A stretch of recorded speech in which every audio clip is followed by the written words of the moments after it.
Hello everyone, this is a new video interview with me, Davide Gobbicchi, and Réka Szabó from ITSS Verona. Today we are here with Professor Ilan Kelman. Nice to meet you, Professor. Professor's at University College of London, UCL, and University of Agder, Norway. He's a professor in disaster and health. Today we're going to talk about small island countries, specifically the case of the Maldives. Nice to meet you, Professor. Well, thank you for the opportunity. Good to be here.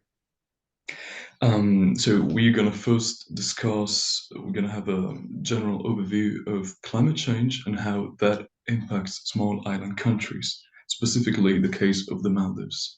Would you like to begin? Yes, so it's obviously a very major issue in the world. We are quite rightly very concerned about climate change, yet it is so important to start with the basics and the definitions. So climate change, of course, has happened since the world has formed, and many of these natural approaches continue. The real concern today is that we are changing the climate rapidly and substantively.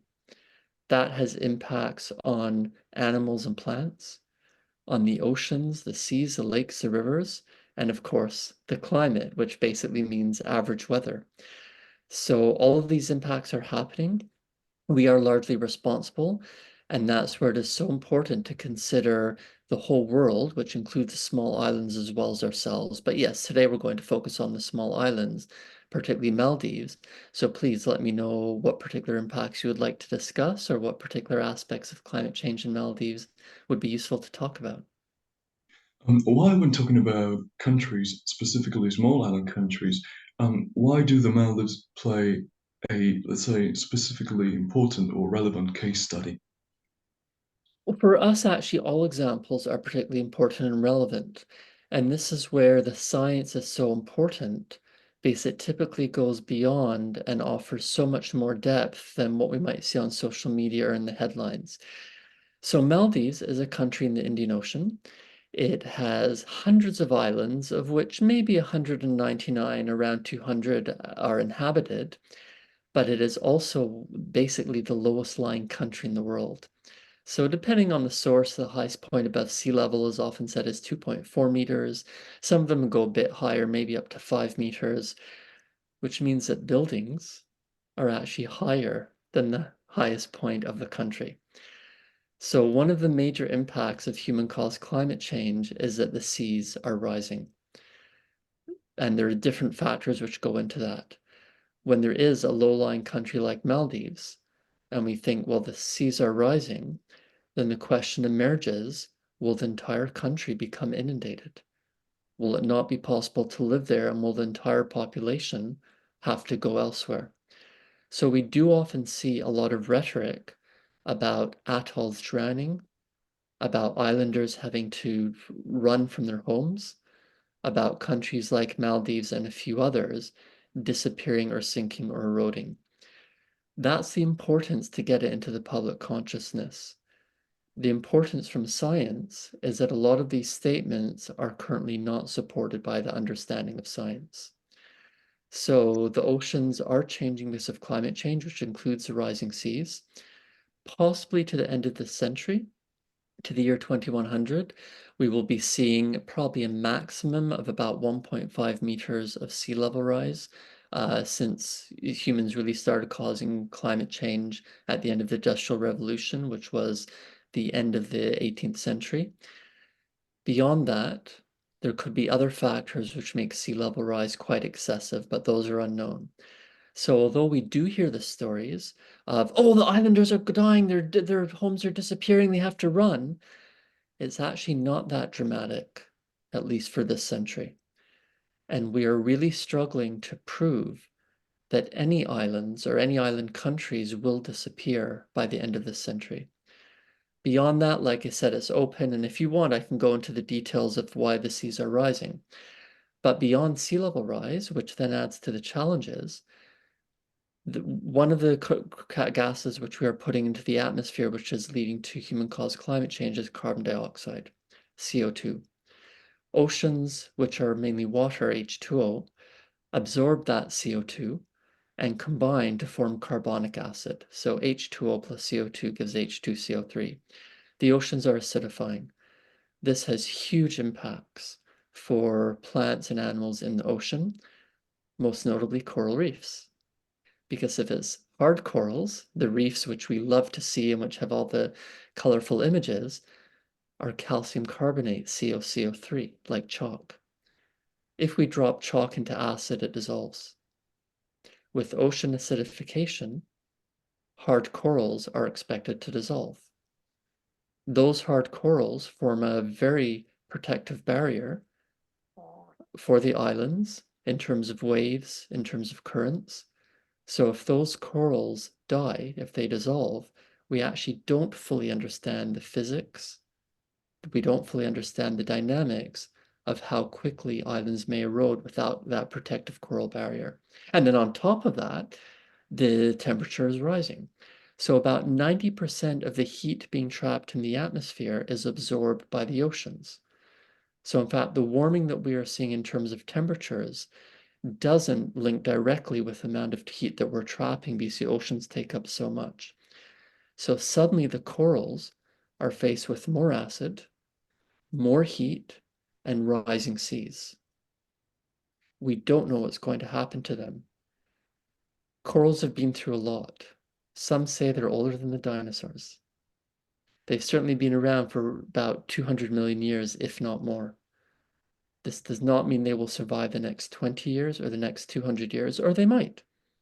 They might be able to adapt, and there's actually a lot of very encouraging signs when we do observe corals, including coral reefs, under ocean acidification, rising sea surface temperatures, and sea level rise. But things do change quickly. So ultimately, the answer to your question is, it's complicated. Thank you, Dr. Kelman, for this outline. Please call me Ilan. Ilan. Okay, thank you, Ilan. Our next question would be focusing on the human dimensions on the Maldives in the context of climate catastrophe. And in your scholarly work, you talk about island vulnerability and resilience. Could you please outline some future scenarios in this context, what the Maldives can do in the forthcoming decades, or how the leadership of the Maldives or maybe the surrounding countries deal with a humanitarian crisis or similar caused by the disappearance of the islands? No, that's such a wonderful question because it is framed positively and it's framed in terms of action. This is a baseline. Whether it's ourselves in our own countries or Maldives, it's exactly about what we can do and what we should do. This is why we very much prefer to avoid the term climate catastrophe, and we very much prefer to avoid similar terms like climate crisis and climate emergency. First, it's actually not the climate, it's us. It's about us not being able to adjust. It's about us changing the environment unacceptably. And this comes from our norms, our values, our actions. So the emergency, the crisis, the catastrophe is actually us, it's humanity. It's not the climate. We shouldn't get distracted by foisting it onto this ephemeral idea, this abstract idea of climate. There is no climate catastrophe, it is a human catastrophe and a human crisis and a human emergency. Which is exactly to your question then, well, we are changing the climate, that's not good. We should not be doing it. We're also changing the environment in so many other ways, and we should not be doing it. So what can we do? And this is a fundamental question. This is what hits the islands. Well, will Maldives have to evacuate? Will all Maldivians have to resettle elsewhere? The answer in the immediate term is no. The answer in the longer term, particularly beyond the year 2100, is we don't necessarily know. There's certain baselines. Coastlines change. Anyone who's grown up by a sea cliff or by a beach or anywhere near the ocean knows that nothing is static. So whatever happens, we always know that whether we're on a hill or by the ocean, we do have to recognize that the environment changes. Not great when we're doing it, but the environment changes naturally anyway. Second is that people in the world migrate. It is a human condition. We've been doing it, well, since humans existed. What's problematic is forced migration. So if people want to stay in their homes and leave, and they're forced to leave, that's difficult. Conversely, if people actually want to leave, but they don't have opportunities or can't afford it, then they're what's called trapped populations or forced immobility. And again, that's problematic. Why are people forced to leave? Well, in the context that we're wondering is sea level rise, acidifying oceans, and increasing temperatures going to really cause major problems for Maldives? And as I said earlier, we don't necessarily know. We actually don't have the full understanding of the physics and the geochemistry and the biological responses on changing coastlines under human-caused climate change. What we do know is that many islands in Maldives are artificially supported, are even artificially created. So we can take the capital, Male, one of the most densely populated capital cities and one of the most densely populated islands in the world. It is mostly surrounded by an artificial seawall. So that affords some level of stability for some time. Nothing lasts forever. It also shows that should we choose to take an engineering approach, should we choose to build walls and separate ourselves from the environment, we do have the potential to support low-lying atolls for a long time, irrespective of human-caused climate change. But do people want to live in that environment? Some yes, some no. The main international airport, in fact, the only international airport in the country, used to be on its own island. They then built a causeway between the capital and the airport. So that completely changed ocean currents. That completely changed the dynamics around both those islands. And it shows that if we want to increase connectivity, again, if we want to use engineering approaches, we can do so. Beside the island of the airport is an entirely new constructed island, which is mainly residential, in order to try to ease the population pressure from the capital, Male. So again, we can build islands. And we actually visited one other island of Maldives, which had been very badly hit by the 2004 Indian Ocean tsunami. Rather than talking about evacuation, rather than talking about sea level rise drowning them, they had huge plans to increase the island area by 1/3 and build a lot more new housing. Practicalities, that has to be investigated. Appropriateness, that has to be discussed. Ethics, changing the environment, has to be thought about, as does the ethics of telling people this has been your home for 3,000 years, now you must leave. It's always a balance. Similarly, after the 2004 tsunami, it hit Maldives very hard. Several islands were so shattered and the infrastructure so destroyed that they decided to resettle elsewhere. And they took at least one uninhabited island and built an entirely new community on that for Maldivians who'd lost almost everything in that tsunami. Forced migration, not good. Supporting people for lives and livelihoods, absolutely good. Again, it just shows we can use migration as an appropriate approach. We can use migration and resettlement to help people. We have to be cognizant of the negative impacts, of the detrimental impacts of being forced to move or being forced to resettle in a particular location. So we very much must look beyond these headlines of climate catastrophe, these poor vulnerable islands are being forced to move, they need all the help. It's like, no, they can do actions for themselves. Not only that, but Maldives is doing actions for themselves.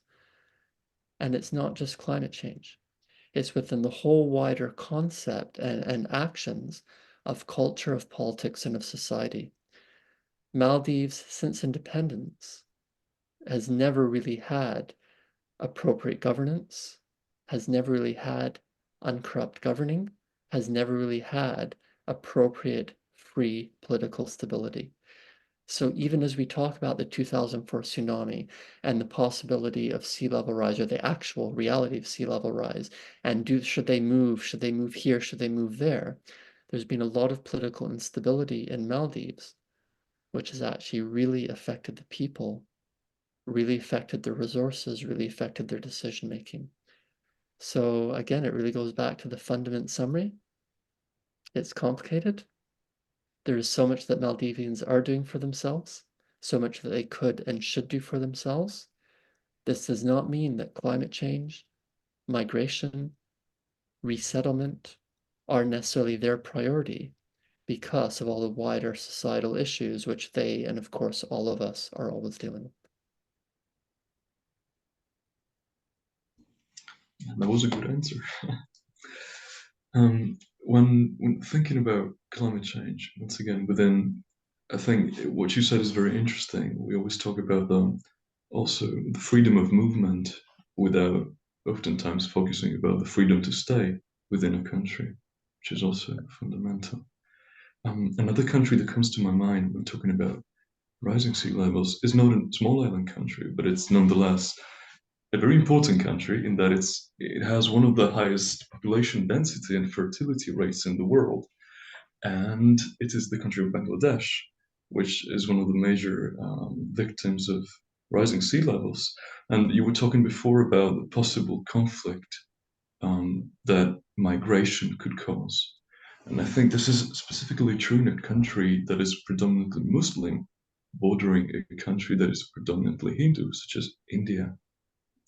So how would climate change and the rising sea levels impact migration in that specific area with such a high population density and such a possible clash of cultures? This is again so important. If I may, Davide, challenge a lot of the ideas which were raised in that question because they are very popular, unfortunately populist in the media. They don't necessarily represent reality. The first is that migration must be conflictual. Again, look at how many of us have migrated and look at why conflicts arise and why people, whether they are in destinations or they are migrants, are demonized. Migration itself, whether voluntary and acceptable or forced and irregular, does not have to generate conflict. If we support people, if we try and recognize why they are migrating and give so many of them opportunities in their home countries, as well as supporting everyone in destinations, then migration and migrants become part of humanity because they are part of humanity. We don't become less human because we move, forced or otherwise, or because we stay forced or otherwise. So we have to ensure that we don't presume migration and migrants immediately lead to conflict. Same with any religion. You mentioned Muslims and Hindus. They live in harmony and peace and supporting each other in so many places around the world. Religion in and of itself and different religions in and of themselves do not create conflict. So why does conflict happen? Why do we have these troubles? Well, these are the questions we need to look at, which will then give us solutions to say, where are the resources? Who is making the decision? Who is fermenting conflict? Who can support peace? What do the people actually want? And for Bangladesh, everywhere is being affected by human-caused climate change. We have really struggled to find places eroding or disappearing in Bangladesh because of sea level rise. What we do know is that Bangladesh has a lot of hazards, as many places do, and one of the biggest ones which occurs frequently is cyclones. But Bangladesh is a world-renowned case study of how to save lives in cyclones. So in 1970, up to 500,000 people died in a cyclone in what was then East Pakistan, soon became Bangladesh. 143,000 died in 1991. In the past 5 years, 3 major cyclones have ripped through Bangladesh, the death toll being a few dozen each time. Bangladesh has implemented cultural change, warning systems, evacuation and sheltering to save hundreds of thousands of lives in cyclones, irrespective of human-caused climate change. So there is action, there is success. Conversely, the capital city Dhaka is a sitting time bomb for a major earthquake, and there is limited seismic resistance. So even if sea levels rise to the maximum expected, long before that happens, the expectation is that the capital city and the country will be devastated by not having seismic resistance. An earthquake will strike, there'll be major collapses, major destruction because of corruption, shoddy engineering, poor preparedness, and this very sadly could be the first million-death earthquake recorded in human history. Actions being taken for cyclones, not for earthquakes. Bangladesh could take actions for climate change impacts if they choose. If they don't, there will be major problems. Certainly, with increased intensity of rainfall, we may expect more landslides in the short term within Bangladesh. Bangladesh has recently implemented a world-leading landslide early warning system. Will it save lives? Well, the expectation is yes. It has to be monitored and evaluated in order to determine. But the key is that they took action. So again, let's get away from the headlines, focus on the science, and ensure that we are not labeling people and processes in such a way that actually generate and support myths, rather than the fundamentals of people can and should take action, as long as they have the resources, opportunities, and political power to do so. And those points are what causes the problems. Lack of choices, lack of resources, lack of political power. Solve those, just a small task, solve those, and we solve conflict, we solve forced migration, we solve forced immobility, and by definition, we will stop human-caused climate change and stop other disasters. Thank you, Professor. Ilan, sorry, I see our time is a little bit running out. This interview was very interesting that you were able to take hard sciences and somehow give it a more popular twist for us to understand and to break some stereotypes that are often presented within the news, as you said.